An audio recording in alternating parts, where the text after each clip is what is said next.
Everybody, welcome back. We are on Acts 23. And this entire section of Acts is really about how Paul gets from Jerusalem to Rome. And we're into the thick of it right now. I want to read the first verse in Acts 23.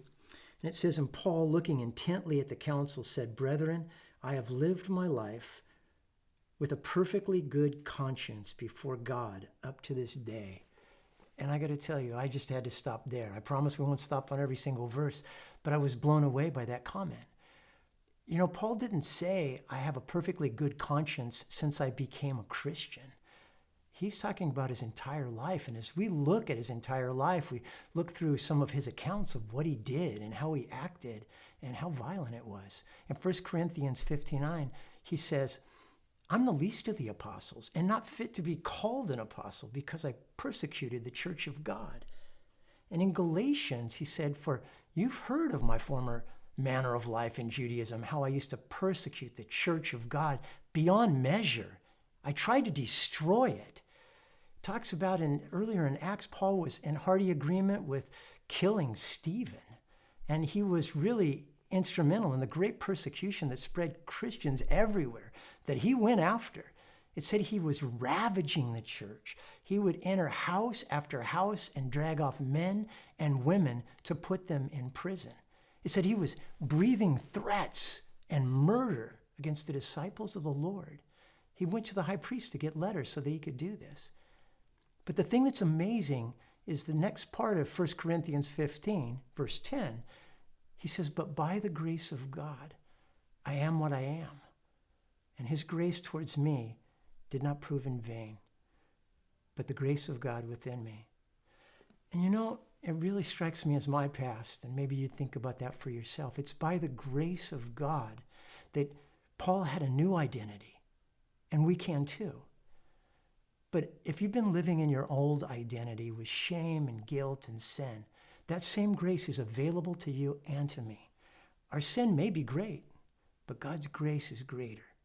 That could be the message for you today out of that first verse.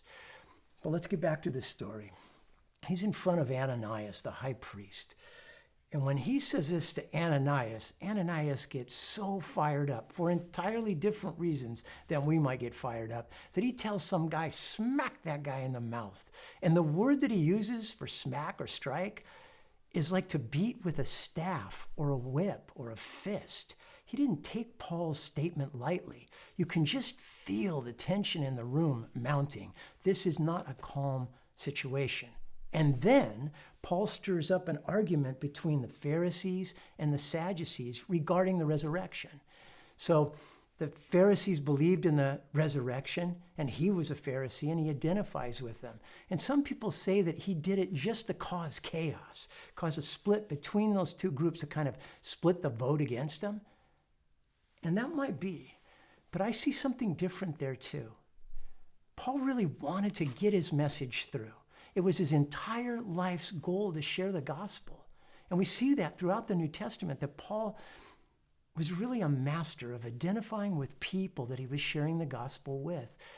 It was like Stephen, while he was getting stoned, and he tells the entire story to the Jews, their story. Through the Old Testament, it brings it right up to Jesus. And every time Paul would go into a synagogue, he would try to reason with the Jews where they were at and prove from the scriptures that they believed in that Jesus was the Messiah. But then in Athens, he's with the Stoics and the Epicureans, and he talks to them about the unknown God. We need to remember that Paul really loved these guys. He says in Romans 9:3, "I wish that I myself were accursed, separated from Christ for the sake of my brethren, my kinsmen, according to the flesh." Could you say that about the people in your life, at your work, at school, or in your family? I think that's a huge challenge here to us, to meet people where they're at, to identify with them, to care about those people that Jesus died for with the compassion that he has for them. If we pray that most dangerous, dangerous prayer for that type of compassion for the lost, what would it look like? What would happen all around us? All right, back to chapter 10. Paul doesn't get to preach his full message. Things go nuts. A commander has to come in and rescue Paul so they don't tear him to pieces.